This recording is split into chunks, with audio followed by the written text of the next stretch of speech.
I want to encourage somebody who's maybe afraid to go get a mammogram, or I don't need to do that until I'm 50, or you have to do it now and you have to do it when you're young. I was diagnosed in March of 2014.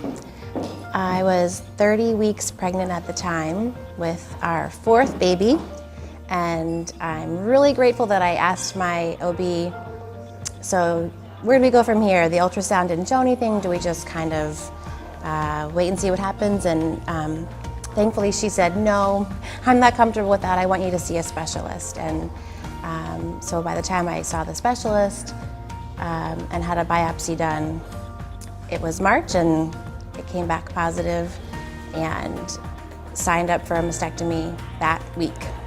Reading everybody's stories, I kind of see a little, we all kind of share the same.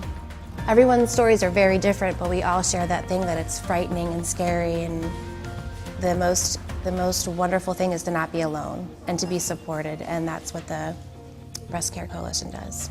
No, my super incredibly talented friend, Elizabeth Wilson, she reached out and said, I want to be there to capture these moments for you. And so she was in the hospital when Jacob was born and got some wonderful photos of him, just a day old. And then just for fun to kind of celebrate what happens, and instead of being so ashamed about being bald, and she said, let's just do something really fun. Let's do a bald photo shoot. And I put on as much pink stuff as I could find and got dolled up, and we went all over town, and I'm really glad that I did that too. I think I was so nervous and kind of embarrassed about it, but it was so fun, and those memories and those photos from that photo shoot are treasures, and I'm so glad I have them.